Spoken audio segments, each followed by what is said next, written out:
Going live now, ok? Going live.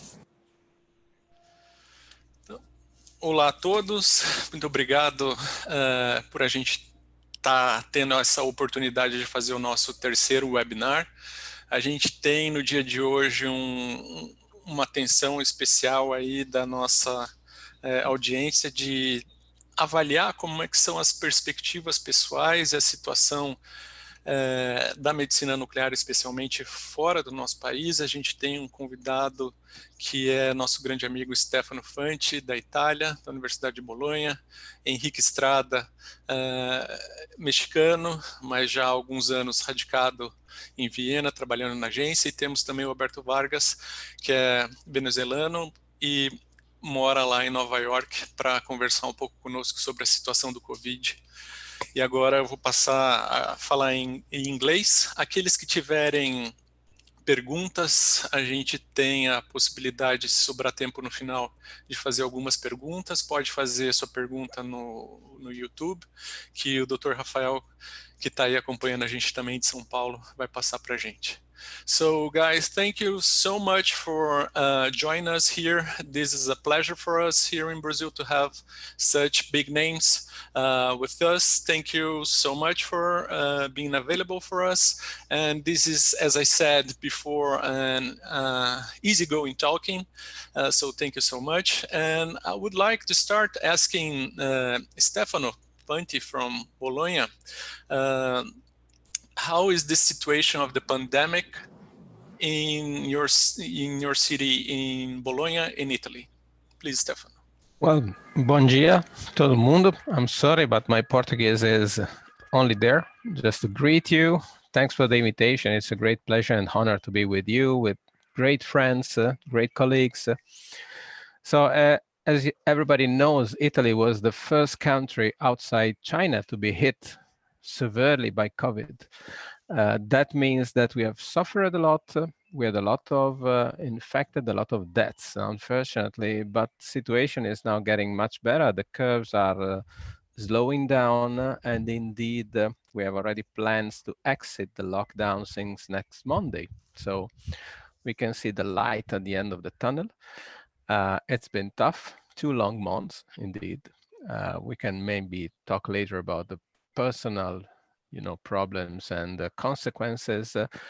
But in general, I mean, the situation is getting much better. In the nuclear medicine department, indeed, we are already planning to come back to almost normal activities. Like everybody, we have been asked to reduce all the scans. What we keep on doing were just the necessary scans that for us were most PET in oncology, SPECT, and some sentinel nodes. But situation is now getting better and better. I mean, in Bologna, luckily enough, the situation has never been so bad, like in Lombardy or in other areas.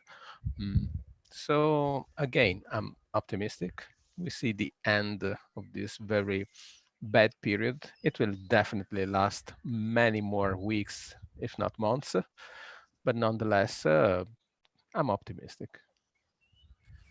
Well, Brazil is a continental country, and if we were talking about the distance between Bologna and Lombardy area is not that far in a Brazilian standpoint of view.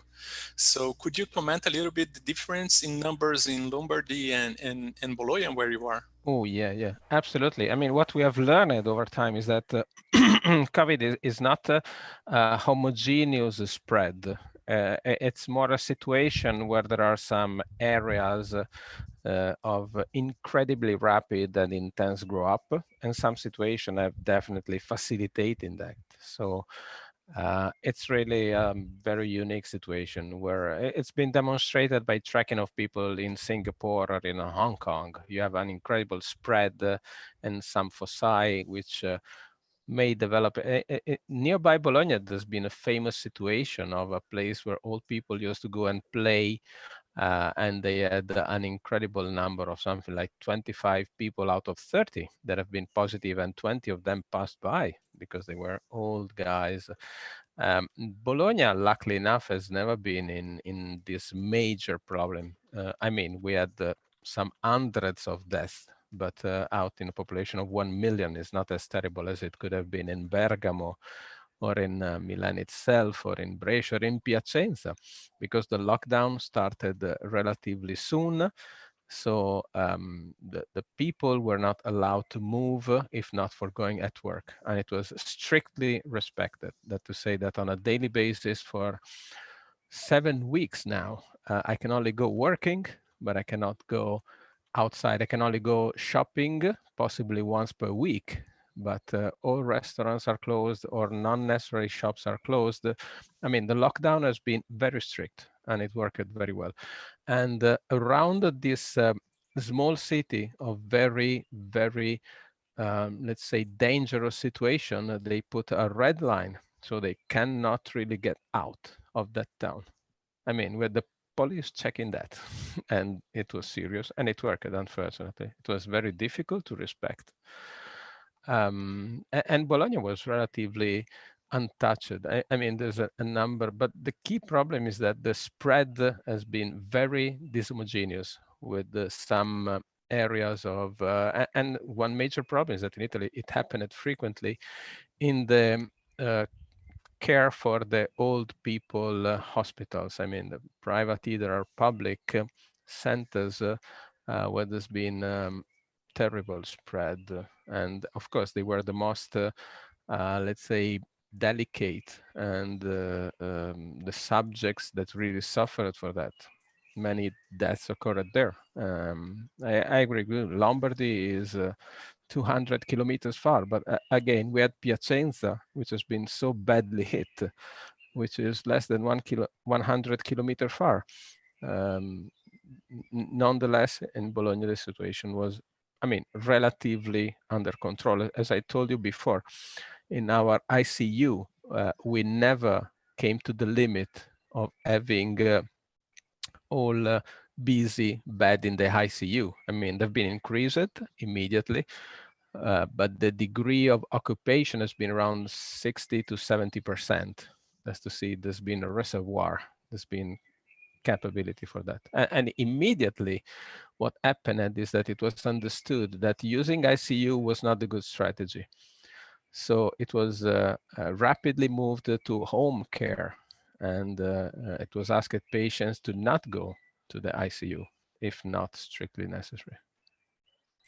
Good, thank you so much. And now with Enrique Estrada from Mexico, eradicated in Vienna. How is the situation there in Vienna? Well, the situation here is really under control.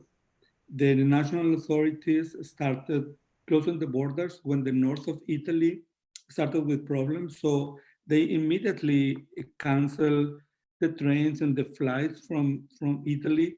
And just few days after that, they closed the airports too. So I think the government took actions really early. And in that way, the general situation in the country went to be really under control. Now, for example, the curve is really, really low.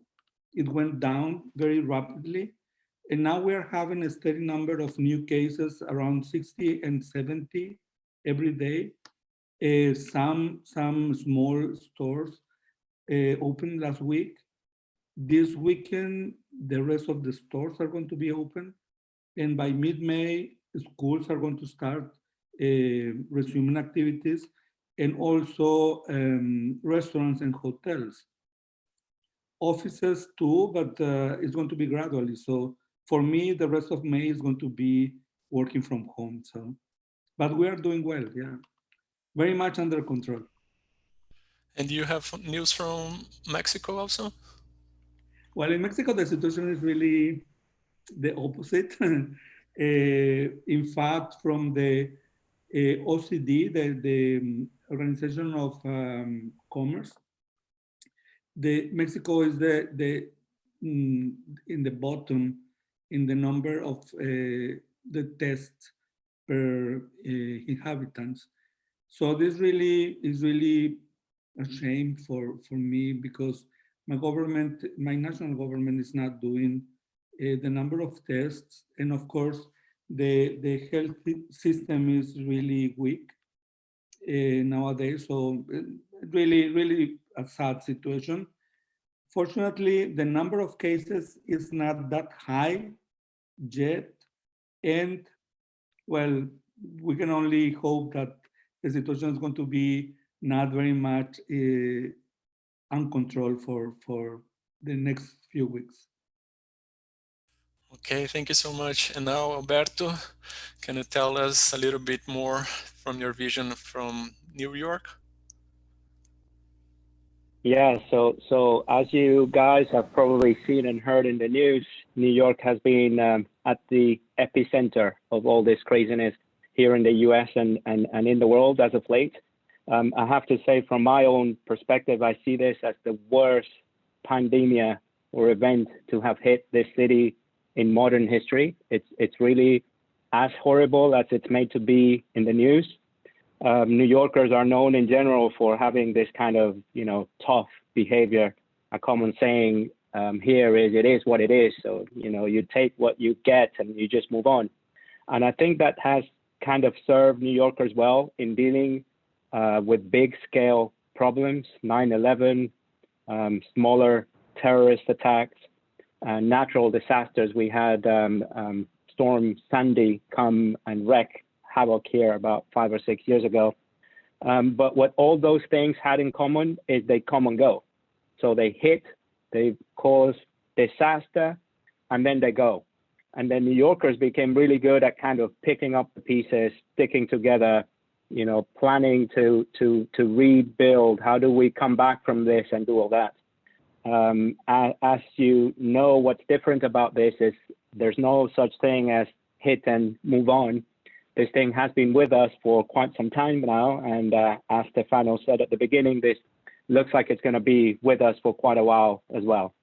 So this has kind of taken everyone off center in terms of, how do we deal with this? What are we supposed to be doing? What are we not supposed to be doing?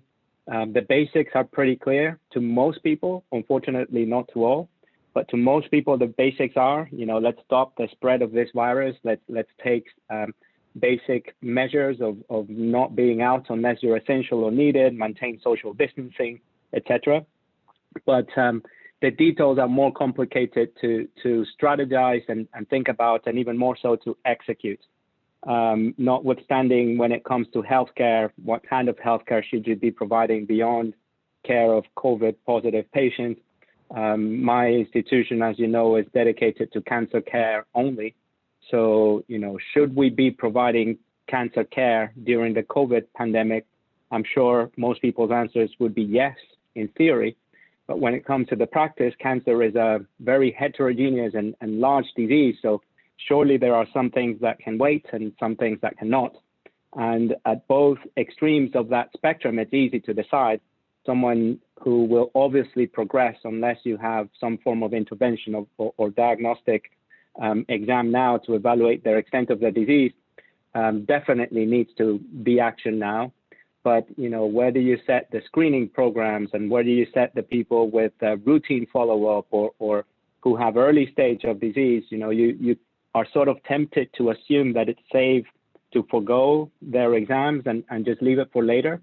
But the big question there is, when is later? We are already starting to see now people who have, and I'll talk a little bit more if you want me to about how we kind of plan this out in radiology and nuclear medicine. But what we're seeing now is people who were meant to be having exams 4, 5, 6 weeks ago, who canceled their exams in view of what was coming to us at that point, now reaching out to say, okay, when should I have my exam? It was clear to me that it needed to be postponed, but should it be postponed for 4 weeks, 6 weeks, 8 weeks, 10 weeks? Do we come back in the summer? Do we leave it alone? Do we wait for the symptoms? These are questions that are coming left, right, and center, and for which we have no clear answer to, at least not evidence-based. And we're running into this situation where everyone has their own thoughts, ranging from patients to radiologists and nuclear medicine physicians to the referrer physicians. We certainly have referrers who are very open to the prospect of us scanning their patients because they feel the information they're going to get out of the exams is needed. But we also at the same time have other referrers, physicians who openly tell their patients, don't you dare go into the hospital under any circumstance. You don't need to have any exams until all of this is over. So, you know, our, very briefly, our kind of baseline position as a radiology and nuclear medicine service has been, we are here for our patients, we're here for the institution, and we are here for the referring physicians. And we will cater for those of you who think that you need to have your exams done now, i.e. we're not canceling any exams, we're not rescheduling anything. And we will also cater for those of you who feel like you best have your patients or your own exams done at a later stage, whenever that may be. It's impossible to reach a consensus due to, number one, the lack of evidence, and due to, number two, the extreme anxiety that this situation is reaping through everyone's mind here in New York. I think by this stage, the stats are a little overwhelming for most of us to digest on a daily basis. I think the death toll has surpassed 12,000, I think was the latest number that I saw today. And by now, even people like myself, as you said, I'm Venezuelan, so I'm a New Yorker by time. I've been here 11 years now, but I don't have extended family here. So all I have is my household, my wife and my kids. But including me, everyone in New York has by now been touched by this. Everyone that I talk to has had family, friends, relatives, co-workers, someone who has died of this. So it's a real thing, you know, people you know have died of this, and most of them get sick and die within days. Having said all that and painted such a grim picture, the data does show that we are beyond the peak. So the daily number of hospitalizations and ICU admissions and even deaths is going down. I think yesterday's number was like 300 and something deaths, which is kind of a weird thing to celebrate, right? 300 and something deaths in one day, and we're happy. Well, we were well above twice of that at the heat of the issue at the beginning of last week. But it's certainly not something that's neither gone away or going away anytime soon. The next question in everyone's mind is, who's going to get it right in terms of the models that are out there, some of which saying this is going to linger on and kind of hit together with the fall surge that is expected. Some people say it's going to die down now and then come back in the fall. Some people say there'll be herd immunity and therefore there will be no fall surge. So there's a lot of anxiety that's generated around this. And obviously all that affects not just our day-to-day, but also how do we strategize and plan for the delivery of healthcare across institutions, but for us in particular, thinking about nuclear medicine and radiology, how do we actually plan for what's coming to us next week or next month or in 3 months? That's a big part of what the brainstorming that goes on now entails. Thank you, Alberto. Thank you for sharing with us. I think now that's the question I want you, Stefano and Enrique, address now. So I ask Stefano, how is it affecting your work in Bologna?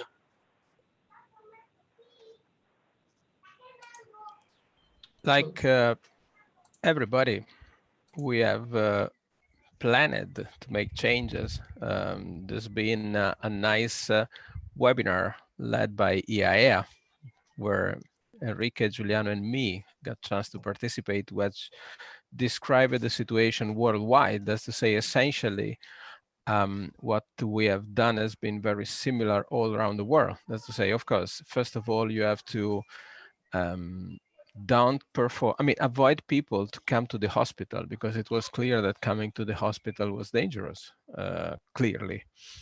So everything that could be postponed has been postponed. And for us, we have 2 nuclear medicine services in Bologna. It was very simple for the one taking care of conventional nuclear medicine. So all the exams that could have been delayed were delayed. It remains PET in oncology as the main business. And as said, we keep on running about 50 to 60% of our scans. The majority of myocardial SPECT, of course, sentinel lymph nodes, and a few other scans that were regarded as not possible to not be performed within a short time. And then we found out that, for example, we heard that in some part of the world, they decided to split the personnel in order to have some people at home, just in case that it was necessary to replace them because of, you know, problem of the employees, but it was not the case for us. We just have 2 positive person at home that recovered after a couple of weeks. So, and on the other way around, about half of our activities keep on running. So, okay, we reduced the number of scans. We started doing triage regularly at the entrance of the building. Luckily enough, we have a separate building for nuclear medicine and radiation oncology, so it was feasible to have a physical triage at the entrance. We started calling all the patients the day before to check if they have fever, some problem, in order to, again, not having positive people coming to the hospital. And we paid some, of course, basic and very shared precautions, like wearing mask, using gloves, using hand cleaning very well. That was done everywhere, so nothing truly special or very particular. So very simple. Honestly, I've been working every day. It was, of course, not restricted for the healthcare employers to go to the hospital. We did it. I worked a lot, and the same for my colleagues. I mean, we never decided to be home reporting because, again, we were running we have been scanning 40 patients a day at PET, so it was necessary to have people there, technologies there, and same, we keep on running something like 5 to 10 myocardial SPECT and sentinel nodes, so the personnel should be there. Okay, thank you, Stefano. Thank you for this vision. And now, Enrique, could you share with us a little bit of what, I know your work is a little bit different in IAEA. Could you share with what is happening in IAEA, and if you know about the nuclear medicine services in Vienna? Well, yeah, for me, it's a little bit different because I'm not working in a clinical setting like all of you are doing. So for me, I have to divide the work in 2.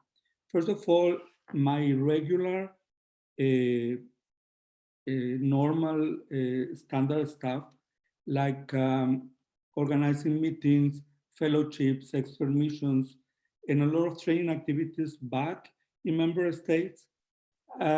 We had plenty of activities already scheduled. So we had to postpone all of those activities and reschedule as much as possible. But because this is a global situation, it hasn't been possible to really have something like certainty, because we don't know when the world is going to be open again. So we have been scheduling some things starting in September, but it's really difficult because we cannot confirm anything. Well, this is one part of my job. The other part is something totally new, because we received requests for support for COVID-19 from more than 100 countries. And then I had to start learning some new things, because we are in nuclear medicine and in radiology, we don't have much contact with this kind of tests for COVID-19. I'm talking about RT-PCR. In the past, like many years ago, it was a nuclear technique, and we were using phosphorus 32 to do the PCR. But nowadays, it's not a nuclear technique anymore. That's why it's called a nuclear derived technique. And that's why we are taking part of this, because I work for the Human Health Division. So it had to be done through the Human Health Division, even though as a nuclear medicine physician, I don't have experience nowadays with RT-PCR as I did in the past with some other techniques, some lab techniques in the past.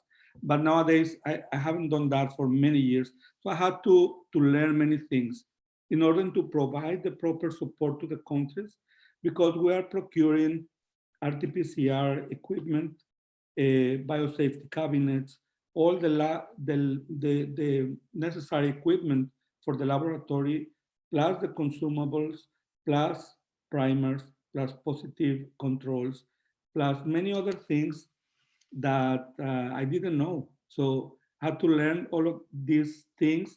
And the other challenge is that even though I can start the process in our system to procure the things, the availability of the goods in the market is really bad, because there is a lot of competition outside.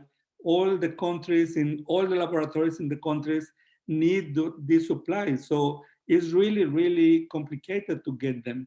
And once you get the whole kit for a laboratory, then there is the issue of how are you going to deliver this to the countries if most flights are canceled and banned. So we have been getting charter flights to be able to deliver the goods. And it has been really complicated, but at the same time, it's really interesting, because when you feel that you are making an impact in member states, especially in developing countries, especially in places where, well, they don't have access to many things. They don't have the means to be able to get the things in the country, because, of course, developed countries have more access to many things. So I'm really happy to be able to provide the support to member states, especially developing countries. So even though it has been a really complicated thing, we have been able to provide the support.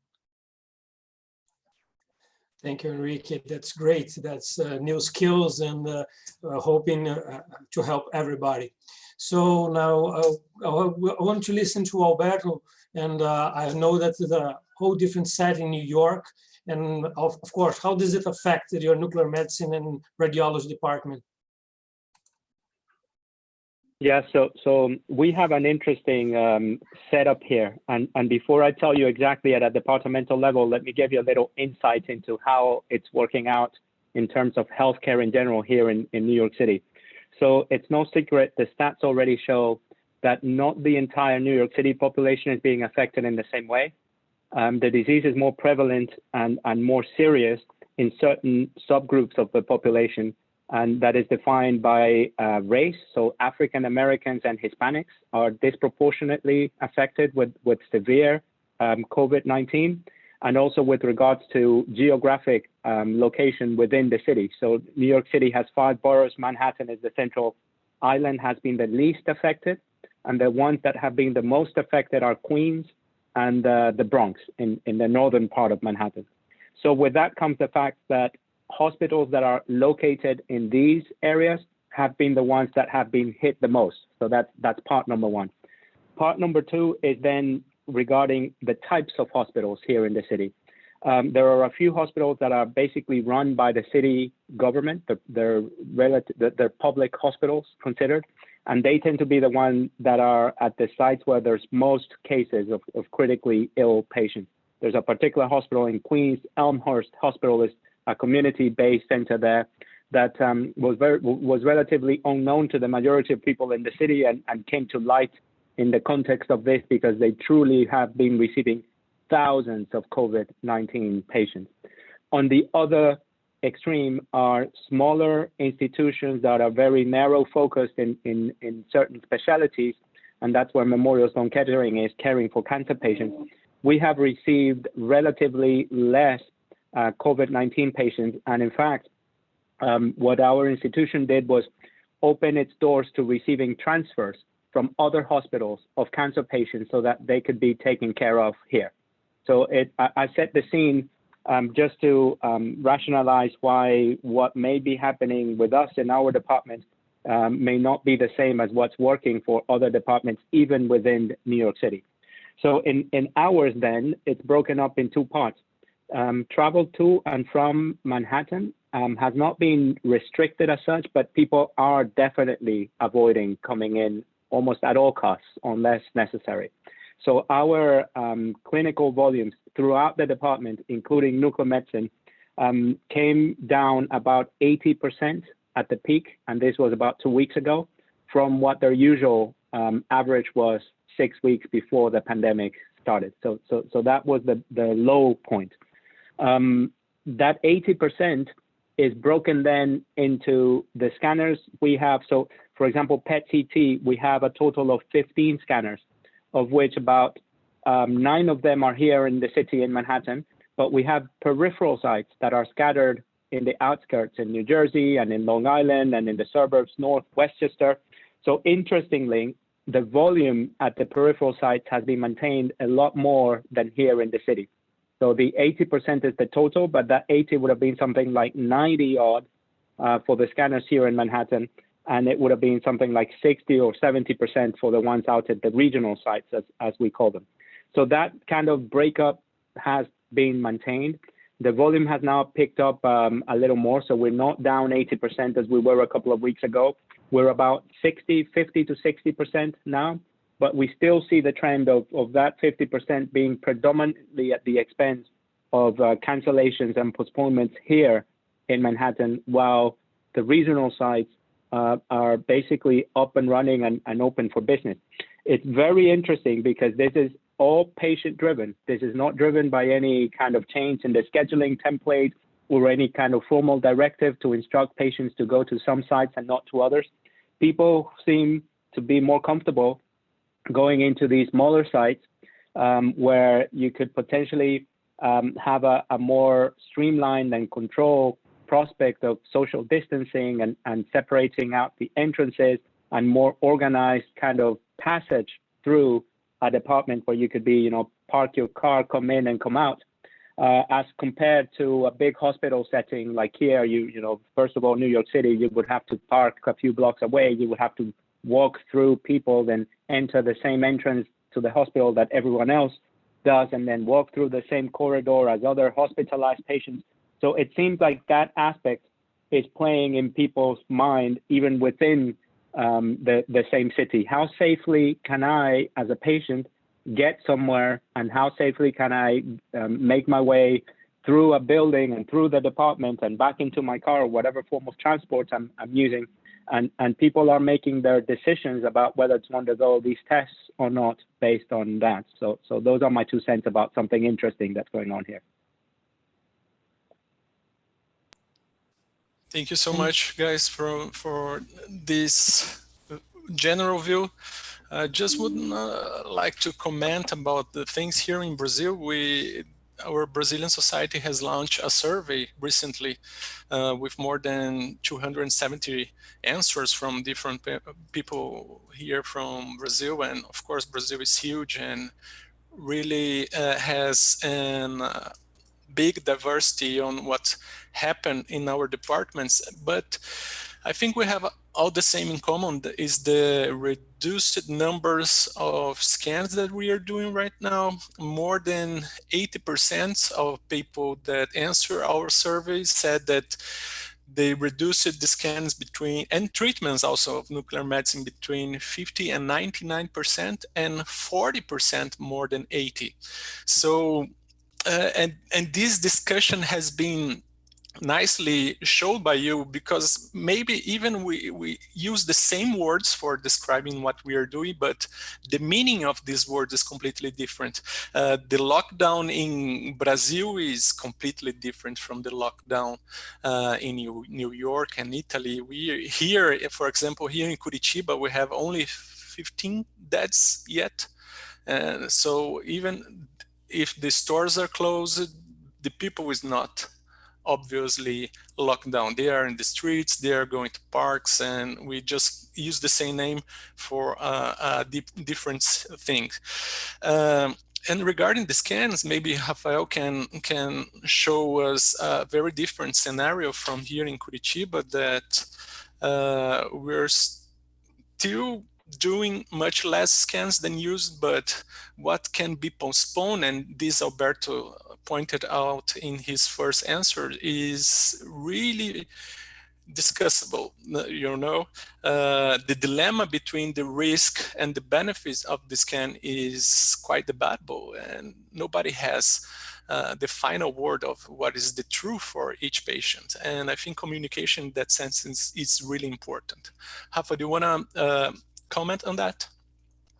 Yes, I think in São Paulo, that's where we had almost near a lockdown that we have in Brazil, because it's where the situation hit us hardest so far. Now we have in the northeast of Brazil, some states that are facing the same difficulties that we had, but still, the scenario is pretty much what Juliana described. That I think here in São Paulo and in the capital, in the whole state, the exams went down to 60 to 80%, especially in general nuclear medicine, cardiology, and I think in the PET oncology, and is where the situation is a little bit better, with about 50% drop.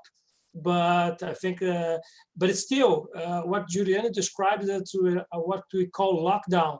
It's not the same that you guys share probably in what Alberto said in New York, because I was surprised to go to the streets and when we went to the hostel and see people in the parks, play with kids, and that's weird.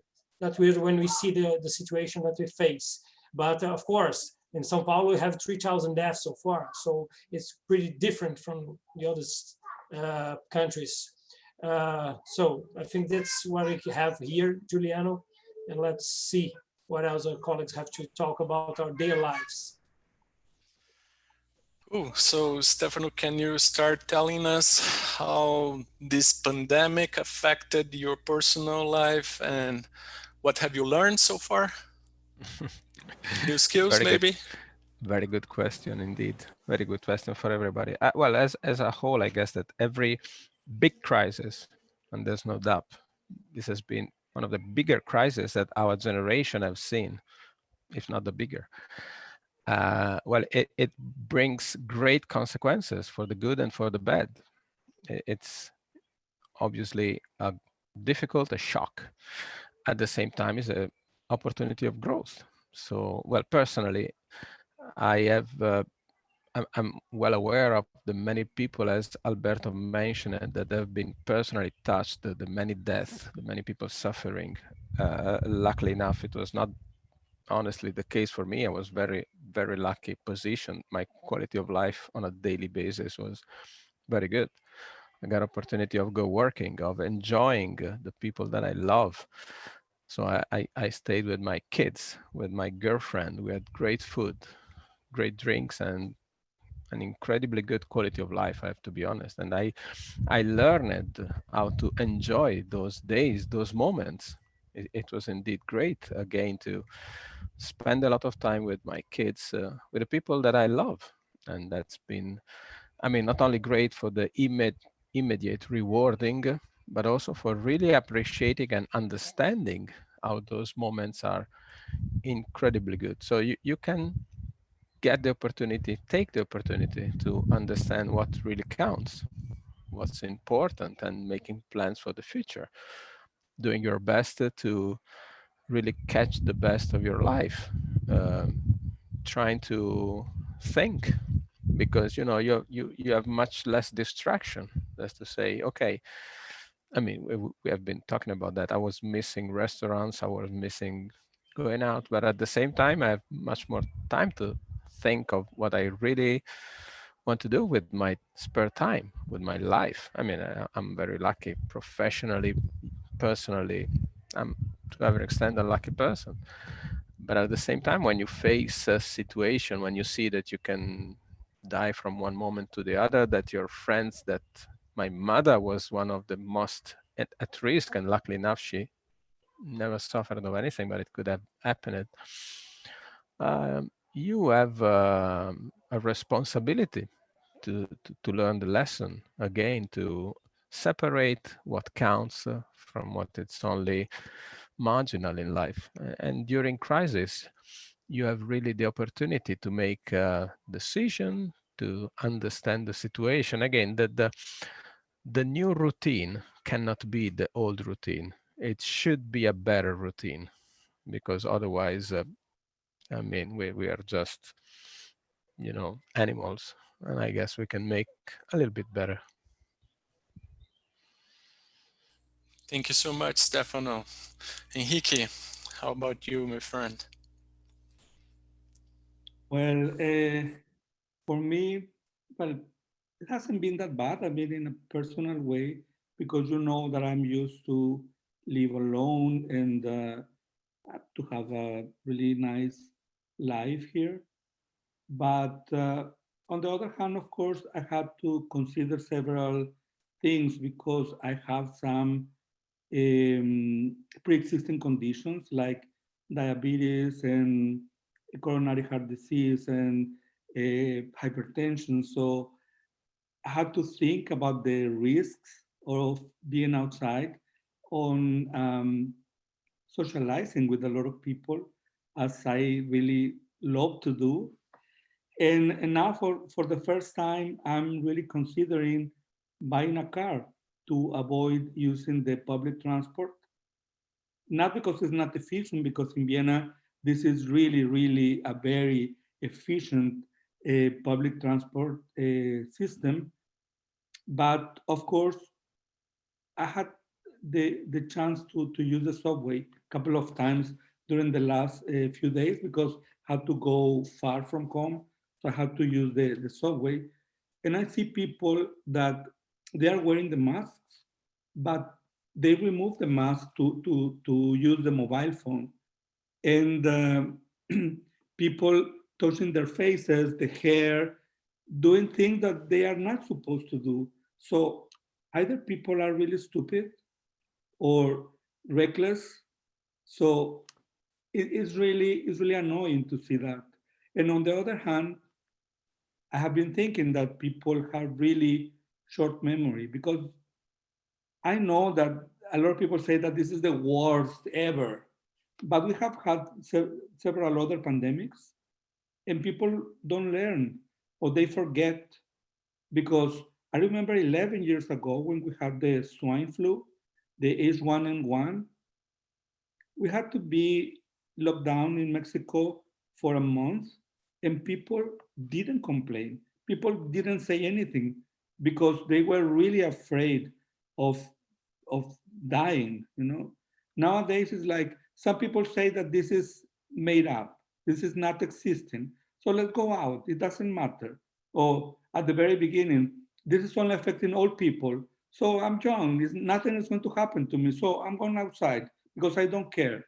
So now with social media, I've seen that this has been faced in a very different way than in the past.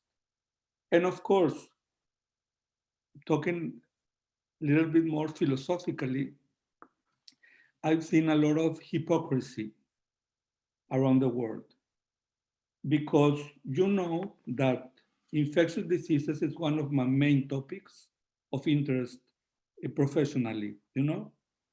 But even though malaria kills 400,000 people a year, last year, 700,000 people died out of complications for AIDS.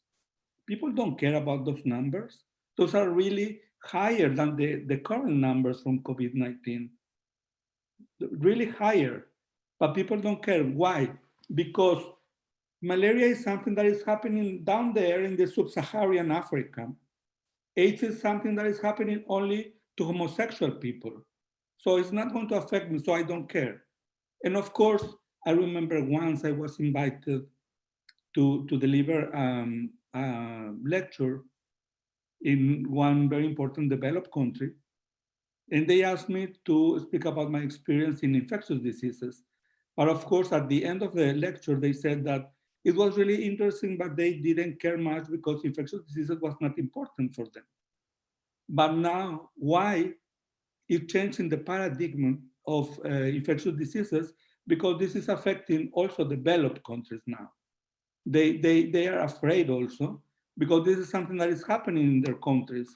This is not something that they can see like far away, like malaria or TB or AIDS or something else. You know, that's why I'm talking about this hypocrisy, because now this could affect everyone.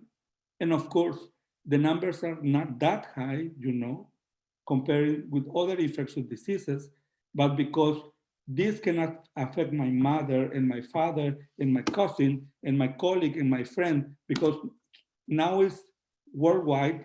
Well, also AIDS is worldwide and many other things are worldwide, but people think that they are not going to be affected by that. That's why they are not afraid. They don't talk about this. They don't talk about the numbers. I'm telling you, last year, 700,000 people died out of AIDS, and people don't care, don't talk about this. So for me, this is hypocrisy. So this COVID-19 has been also an eye-opener to see this kind of double-sided thing, that on one side, we have learned that people have to wash their hands. And after all these centuries, people are started learning that they have to wash their hands and to be careful with many other things. But on the other hand, we can see that this is happening in the world for many years.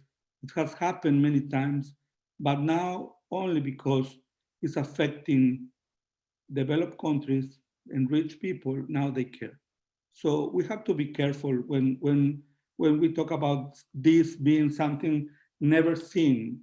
And of course, we have to really learn from this and remember what we have learned from other experiences and apply to this one. And of course, we have to care for people, and we have to also look and support less developed countries, places, because they are the ones who really need this. Thank you, Enrique. Tough words, but I think that we have to pay attention and know that you are saying it's important. And Alberto, how about you? How this has affected your personal life? I've been hearing with a lot of interest what Enrique just said. You know, it makes a lot of sense. At the same time, you know, one thing that I'm constantly accused of is of being a fatalist optimist, right? It's just the way my brain is wired. I'm always an optimist, and the way I would choose to interpret the hypocrisy that Enrique referred to is more as an opportunity, right? Never waste a crisis. I see this as an opportunity to now use this experience that people in developed countries are going through to then have them relate to those other horrific things that are happening across the world, both in infection diseases and in other kind of, you know, war-stricken areas and horrible things that we know for a fact have been happening throughout the world for ages. And we just can't seem to find a way to get people in developed countries to relate beyond the fact that saying, yes, this is bad and this shouldn't happen. Maybe now is the time when, you know, when you think of malaria or you think of a horrible infectious diseases, you can then come and approach developed country populations and tell them directly, do you remember how you felt when COVID-19 was striking your area? Do you remember how it felt to lose your family members, to lose the people around you? Well, that's exactly how these people are feeling when these horrible diseases are affecting them in other parts, and maybe change the perception. Especially being from Venezuela, I totally relate to that. And that's because, you know, normally the problems that affect Venezuela, when I talk about them outside or I hear people talking about them outside, including here in the US, you know, most people feel sorry about the situation, but it's absolutely true. They don't relate to it because they see it as something foreign to them, you know. I don't directly blame them because it must be really hard if you don't have direct experience of something to really actually feel sincere and true empathy for that situation.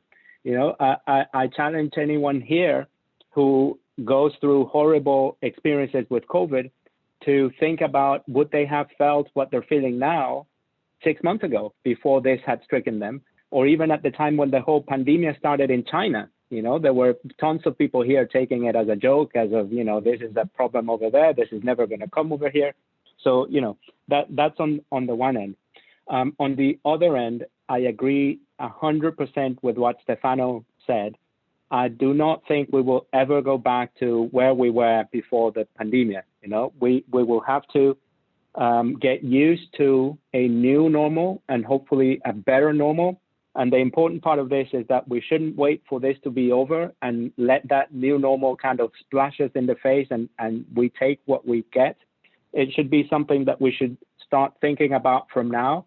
And again, never waste a crisis. Use this crisis up as an opportunity to emerge as a new, improved, better, refined version of what we were before the crisis, after it, right?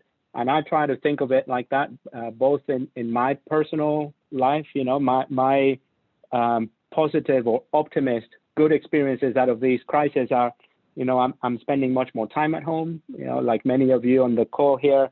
You know, I'm sure you travel a lot. Well, I don't even come close to Stefano, but I do travel quite often. I don't think it's probably been just under 2 months since my last trip. I don't think I'd been grounded for 2 months for quite some time now. So that's an interesting fact. So newfound time for family, right? The work is something that you take with you wherever you go. So, you know, some people say, how do you get to do work if you travel so much? And I just respond, listen, you do the work while you're traveling. So I don't feel like I'm traveling more, like I'm working more. I'm probably working less, you know, all those hours on flights that you were doing, typing away, whatever. Now you have more time for your own. But definitely I have more time for my family. I have 2 kids, 10 and 7. So I'm spending a lot more time with them. And, you know, I used to think, well, but you know, they're young. They don't really care that much. I mean, they care for every single minute additional that they get with you. And at least my kids make it very well known to me. So they'll say it, you know, so any additional minute that you play ball or that you watch something with them or that you do something else, it's appreciated by them. Confinement is tricky. For children, it's tricky. I also get to come out every day to come to work. Because of the volume of exams here in my department, we've actually been encouraged to facilitate people not having to come in to work on a regular basis. There just simply isn't enough for people to do. So we have organized so that about 40% of faculty stay at home on a given day, and we tend to batch it in days. So people stay at home for 3 days and then come in for 2, and you know, modify that as needed week to week. We're fortunate to have an IT tool that allows us to see what's being booked and what's being canceled ahead of time. So we can make the schedules according to that rather than just have people staying around for the sake of it. And then we encourage everyone to then go back to, you know, the philosophy of what can we get out of this difficult times. You know, spend more time at home, be with your family more, think of a better future. Think how we are going to become a better department. Think how you're going to become a better person. Think more globally. How will we be better citizens of the world? You know, I will leave this call with a new perspective from Enrique's comments, you know, expand beyond that, infectious diseases, you know, hunger, all these things that you tend to think about, but you tend to think about as alien problems, which are horrible, but alien to you. You know, maybe you can bring them now a little bit closer to your heart and relate to them more and be more empathic. Nice words, Alberto. Thank you so much for sharing with us. And Rafael, what about you? What do you get? Well, that's a tricky question because, you know, I've been working a lot less in the hospital as our movement dropped, but we all in the members of the society are working a lot at home. We know all the challenge that we face in Brazil. So to keep our nuclear medicine departments running, and this is challenging, but it's also it's a good fight. That's what I think. I also had a lot of chance to stay at home. It's not easy because I was used to be most of the time out, only arriving at night. But it's given me a new perspective to stay with my kid. You know, I have a 2.5-year-old girl, and she's, as Alberto said, they are demanding. And when you're at home, they want all the attention for them, even to stay in a life like this. But this is just rewarding. And of course, for my wife to stay at home, it's not easy also. And but you know, as Alberto said, I'd like to think as an optimist. Although we go out to work and see people out just jogging or playing around, as the kind of the hypocrisy that Enrique said, that's in front of our face, outside of our doors. But I think we're gonna have the chance to learn. That's what Stefan and Enrique said, and Alberto told us. We have a chance. We don't have to forget what we are facing now, because I think the human beings like this, they usually forget easily. So whenever we have troubles, think about what they real are, and even in a philosophical way, that's always a chance to improve yourself and improve the lives that people that you touch, even their family or friends or the patients, wherever they are. And usually, I know, I want to hear from you. What's what you're facing? Well, I think I agree with most of you. I'm somehow a little bit optimistic. I would like to believe that this new normal will be hopefully better. To be very honest, in the beginning of this whole situation, I was hit by anxiety, of course.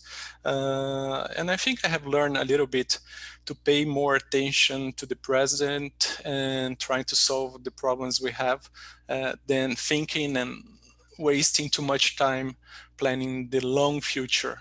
I have the same impression as you, Rafael, that my amount of work here in the clinic is much less, but the challenge in the nuclear medicine society here in Brazil, it's really overwhelming. By some point of view, I agree with Alberto. I'm traveling much, much less, and I'm staying home. I don't remember to be at home for 1.5 months in my at least 5 years, last 5 years, I haven't spent so much time at home as that. And the human has this capability to adapt. We do adapt to this awkward situation, and we are trying to bring the best from this period. I agree with Enrique with this sense of hypocrisy, or the way people deal with this situation, and the extremes are always bad. Those that don't believe in what we're living, and those that are only thinking about the tragedy. I think these extremes are not healthy. And what I found so important in this moment is that we have to take advantage of being scientists, to believe in the science. And what I found with so many friends, and IAEA has played an important role, that is to combining forces, to be united. All the nuclear medicine experts trying to provide insights of what we're living.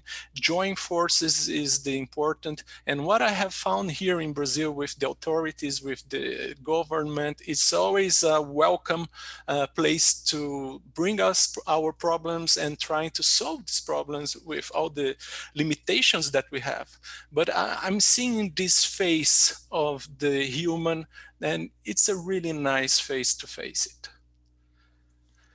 Okay, great. I totally agree with you. Now I think we're gonna see what our friends have a last comments for us. What's your message you want to share with us? Stefan, can you start it? I have to say your farewell.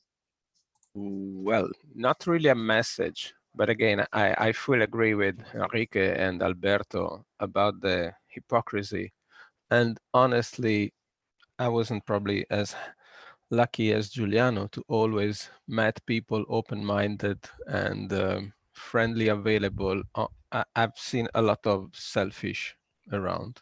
So people willing to take only care of themselves at every level. That's to say, requiring top assistance, complaining for an exams that can't be done in due time, or asking for some specials, and that's even applicable to grade category. That's to say, I mean, not willing to step back of an inch with respect of what were the rights before. Again, I'm sorry, I'm really Eurocentric person. I do apologize for that. And I guess that Enrique made it much better than me, reminding everybody that those pandemic occurs every 10 years everywhere. And Alberto mentioned China, that we didn't even consider in our mind as a place to really worry for their hundreds of deaths. So I have to really pay my excuse to the rest of the world, as Enrique said. Probably at the very end, it will be the what we call the third world to pay the highest price, because it will step back with the economy as usually. It won't be US or Europe to pay for that. It will be other people, and the people that were already suffering. And I found, again, either in every daily life, a lot of selfish, and that is also a selfish perspective by a, let's say, rich guy in a rich country. I apologize for that. So the last message is, take this opportunity to think about the other, not only think about yourself. Think about, I mean, your kids that you may love, your friends that you want to spend time and having a drink. Fully enjoy that and share. Don't keep it for yourself. Don't pretend that your own little world is the world. There's much more. Thank you, Stefano. Henrique, I hope you are aware of how important your job plays in the world scenario, or the things that EIA has been doing for us. It's really important doing all this crazy amount of work that you are doing. It's really important. So any final comments? Well, we have to remember that we cannot go back to normality, because normality was the problem. So we have to change the paradigms and see the world in a different way, to be more empathic with every time that you see a nurse crying because they don't have face covers. Remember that the nurses in Chad or Sudan, they have much less than that.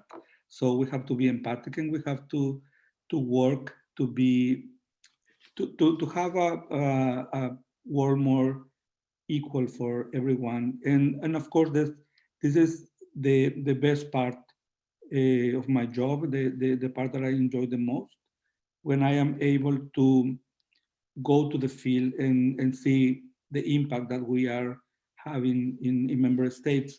And of course, for me, one of my main, how can I say, idols is a Brazilian, Sergio de Mello, who was one of the most important diplomats in the world, in the UN system. So he is kind of my model. So for me, it's really important not to forget that the main impact of my job is in the field, and to be empathic, and we have to do it that way. Thank you, Henrique. Alberto, any final comments? Yeah, just 2 cents to add to all the wonderful things that have already been said. And there are actually 2 things that I tell myself repeatedly these days. Make sure to pause and enjoy the small things in life, whatever those small things may be for you. You have to go and find them, right? I can't tell you that my small things that are important to me are going to be the same as yours or anyone else's, but take the time to think of those and enjoy them to the fullest. Don't ever think that they're too small, or look, other people do bigger things and other people have more and other people have that. Forget about that. Anything that makes you happy, take the time to enjoy it. That's number 1. Number 2, take the time and take the opportunity to think of who you are, what you're doing, what you've been doing, and consider whether that's really what you want to be, and whether you feel fulfilled, and whether you feel happy with what you are and where you're going. And if the answer to that is yes, by all means, keep doing it and do even more of it and do it even better. But if for whatever reason the answer to that is no, please go ahead and do something different, explore the world, take up a new activity, change careers, travel more, travel less, spend more time at home, spend more time at work. Whatever it is that you feel is going to fulfill you, that's what you should pursue after this. It's horrible a thought to think that in the middle of a pandemia or in the middle of a horrible natural disaster or some crazy event in someone's life, someone's life may come to an end without them having done what they always wanted to do for no good reason. Thank you so much. Thank you. Nice words. Rafa, any final words? No, I think I just want to thank you, everybody. And that's the good message that all of you share with us. And take your time, enjoy your life, enjoy what you have. And what is important, look what's important for you in your life, on your daily basis. As you said, Juliano, I start to look more attention at the present, not only for the far future. Thank you, guys. So I would like also to thank you all for sharing your life with us in all the aspects, in your region, in your work, and your personal life. We cannot deny that we will face nearly an economic impact that cannot be measured so far. I'm not playing the only optimistic and not trying to look in the economical impact. I think money is important for all of us. We need money to survive in certain sense of general speaking. But I want to really thank you for bringing us this more general perspective, the possibility to look beyond the bad things. And this is very good food for thoughts. So thank you so much. I hope to meet you soon in a better situation, being able to share the same table, possibly with a glass of wine, and remember what has happened to us and that we are able to learn and make things different. So thank you so much, guys, and hope to see you later. Thank you. Bye. See you. Bye.